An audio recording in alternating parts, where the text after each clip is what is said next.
सोलापूर यशोधरा हॉस्पिटलमध्ये पेशंट नागरिकांची लूट. आंदोलनाचा दुसरा दिवस. कारवाई मात्र नाही. सध्या या आंदोलनाला भारतीय जनता पार्टीचे जिल्हा अध्यक्ष, भारतीय जनता पार्टीचे अनुसूचित जाती मोर्चा सोलापूर ग्रामीण जिल्हाध्यक्ष बालाजी श्रीकांत वाघमारे यांनी पाठिंबा दिला. कार्यकर्ते मोठ्या संख्येने उपस्थित होते. जोपर्यंत कारवाई करत नाही तोपर्यंत आंदोलन सुरूच राहणार. सामाजिक कार्यकर्ते, आंदोलनकर्ते विश्वभूषण कांबळे, राज तळभंडारे, बुद्धभूषण कांबळे, विश्वरत्न कांबळे, वैशाली शिवशरण, विद्या सुतार आदी मान्यवर उपस्थित होते.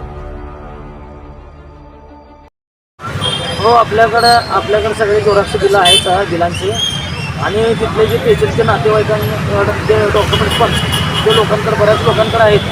आणि दुसरं म्हणलं तर प्रशासनाकडनं जर आपण त्यांची यादी जर या लोकांनी हस्तगत माहिती अधिकारामध्ये दिली नाही, त्यात जर मिळालं तर हे जेणेकरून हस्तगतपर्यंत त्यांनी सापडतात.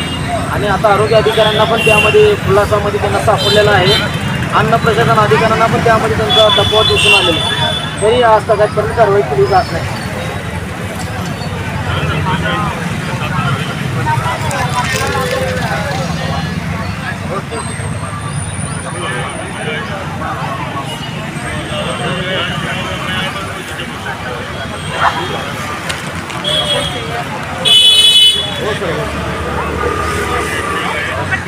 पालकमंत्री महोदयांना बोलायचा फोन येतो तुम्हाला. त्यांची आता कॅबिनेट चालू आहे. तुम्ही व्यवस्थित बोलायला पाहिजे. तर तुम्ही कांबळेंना उठवण्यासाठी काय मार्ग काढणार आहे सांगा. तर त्याचा जीव गेल्यानंतर तुम्ही उठवणार आहे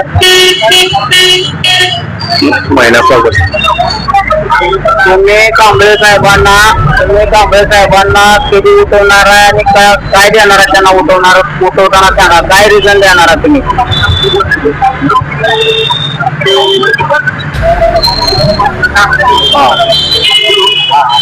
आणि कांबळे साहेबांना जर काय झालं तर सर्वस्व जबाबदार तुम्ही बोर्डचे साहेब. कारवाई कधी करणार. कांबळे साहेब त्याचा कागद कोणताही घेणार नाही साहेब. तुम्ही रिक्तर कारवाई करा. मी त्यांना स्वतः उठवायला मी स्वतः अनुसूचित जाती मोर्चाचा भारतीय जनता पार्टी जिल्हाध्यक्ष म्हणून मी स्वतः कांबळे साहेबांना उठवायला येतो. पण त्याचं समाधान झालं पाहिजे. त्या मेडिकलवरती कारवाई झाली पाहिजे, ते त्या हॉस्पिटलवरती कारवाई झाली पाहिजे. सर्वसामान्य माणसाची तुम्ही अशी गैर नरडे दाखवून पैसे मिळू नका. मनावर त्याच्यावर कारवाई करा.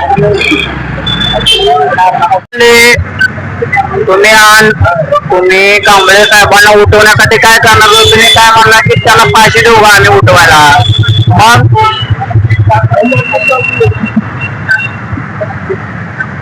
तुम्ही किती दिवसात कारवाई करणार आहे सांगा. तुम्ही कागदावरलं काय दाखवायचं नाही मला. रिक्तर कागद तुम्ही काही करणार आहे त्याच्यावर.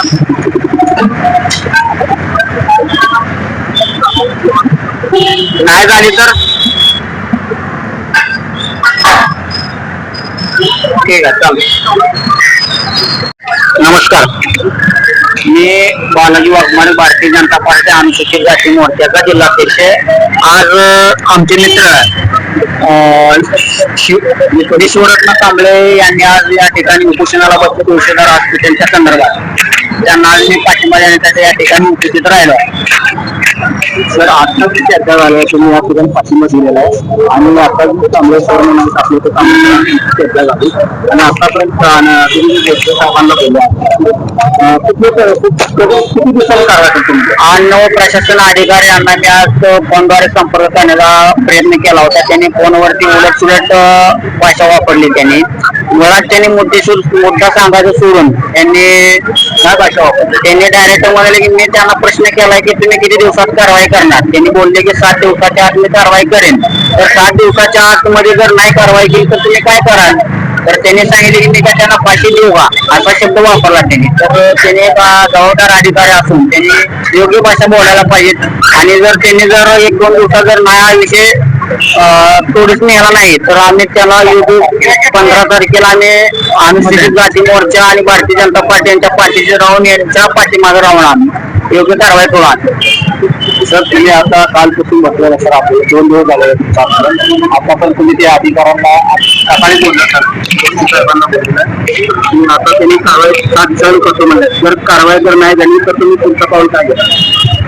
यामध्ये आरोग्य अधिकाऱ्यांची पण आज भेट झालेली आहे आणि अन्न प्रशासन औषध अधिकारी जे आहेत गोळशे साहेब यांचे जे आता आमचे वाघमारे साहेबांनी अधिकाऱ्यांना जर फोन केल्यावर त्याने जर असलेल्या आरोग्याची जर भाषा करत असतील तरी त्यांना अधिकारी म्हणून कोणत्याही पद्धतीला शोधत नाही व या तात्काळ जर आमच्याकडे नाही दखल दिली आणि आम्हाला लेखी स्वरूपात म्हणणं जर नाही मिळालं कारवाई करण्याचं तर 15 ऑगस्टला आम्ही आत्मदहन करून या प्रशासनाला आमचा इशारा आहे.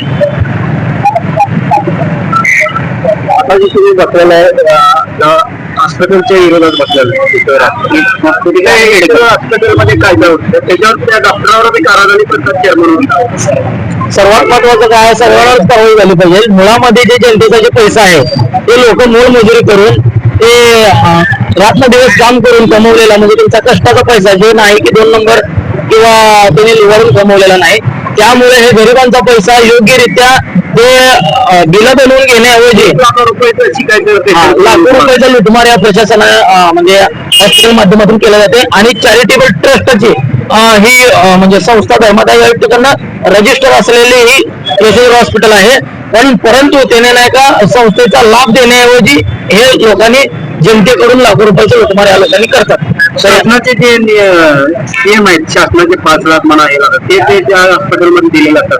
बिल अगोदर भरून घेतात त्यांनी. बिल भरल्यानंतर जे काय शासनाची योजनेची रक्कम आहे ती त्यांच्या डायरेक्ट खात्यावर जाते ते त्या पेशंटला नाही कळत तर त्यांनी गुपचूप पैसे काढून लाखो रुपये त्या यशोधर हॉस्पिटलला मिळवलेले.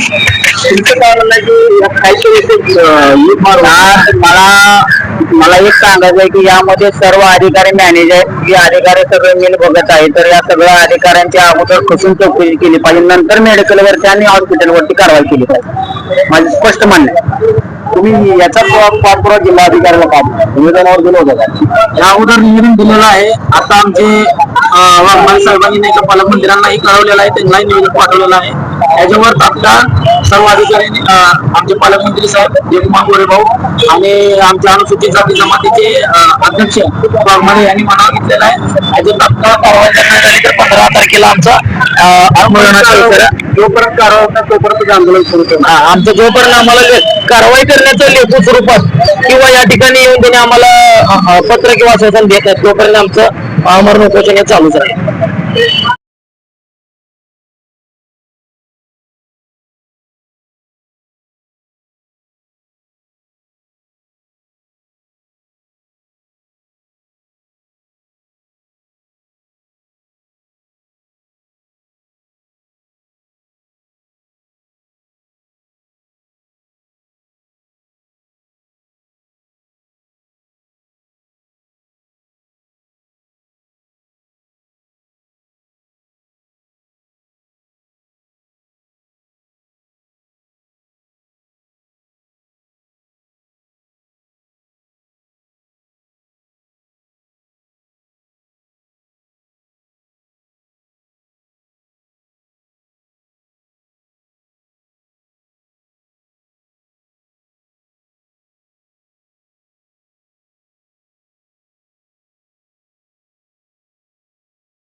संबंधित जे दोषी आहेत त्यांच्यावर सर्वांवर कायदेशीर कारवाई करणार आणि मेडिकल सील करण्याची मॅडम आश्वासन दिलेलं आहे. काय आश्वासन दिलेत मॅडम? त्यामध्ये जे तात्पुरतं आता जे आम्हाला लेखी स्वरूपात म्हणणं त्या लोकांनी आज देणार आहेत परंतु आज तागापर्यंत आपण यावेळेस म्हणजे कुठले लेखी वगैरे म्हणणं आलेलं नाही.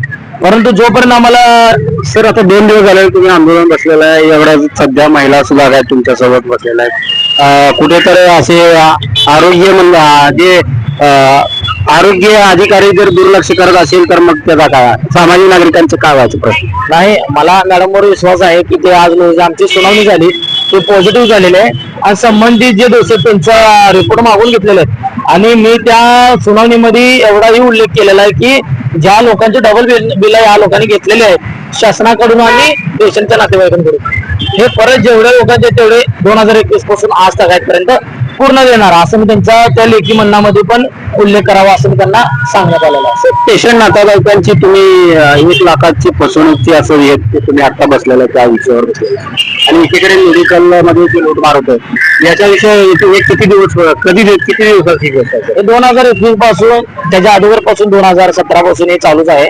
जे हॉस्पिटल नाही का यशोधराचं होता ते मी स्वतः बाहेरून जर घ्यायला गेलं तर गोळे जे आपल्याला 60-70 रुपयाला जी मिळणारी गोळे ते त्यांच्या हॉस्पिटलमध्ये जवळ तुम्ही बाहेर चौकशी करतो का त्यांच्या हॉस्पिटल काय रेट होती त्यांच्या हॉस्पिटल? स्वतःहून जाऊन आलेलं आहे. त्यांच्या मेडिकल मध्ये काय असतं? 2700 रुपयाचं जे मेडिसिन म्हणजे गोळी इंजेक्शन जे आहे ते त्यांच्यामध्ये डबल भावाने जवळपास 4,500-5,000 हजार रुपयाला त्यांच्याकडे 7,000 रुपयापर्यंत मेडिसिन त्यांच्याकडे आहे.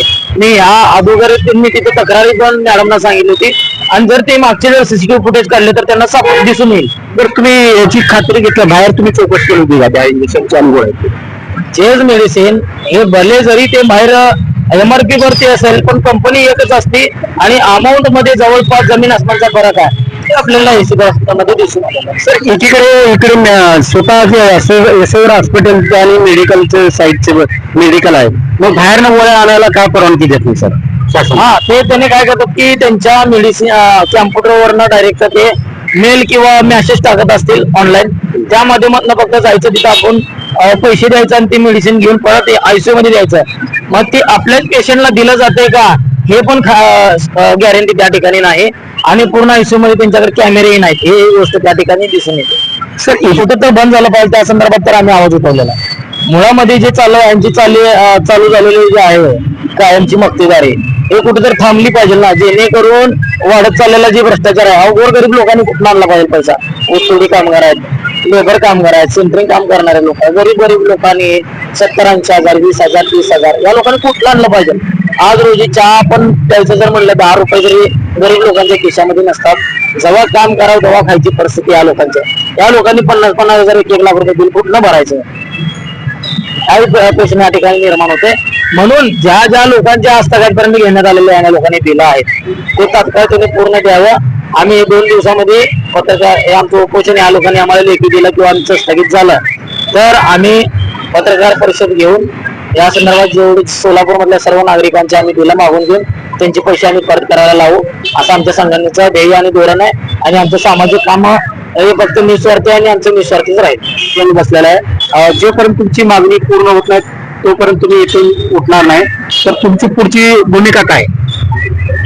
तोच आज तगायत आपण जेवढे दिलेले पत्र व्यवहार आहेत त्याच्यावर नाही का प्रशासनाकडून कारवाई चालू आहे असे त्यांचे आश्वासन आहेत. पण परंतु आम्हाला जोपर्यंत लेखी स्वरूपाचे आश्वासन किंवा लेखी म्हणणे देत नाहीत तोपर्यंत आमचं आंदोलन उपोषण आहे असं चालू राहील आणि ह्याच्यानंतर जी पुढची जी भूमिका आहे आमची तीव्र असणार आहे.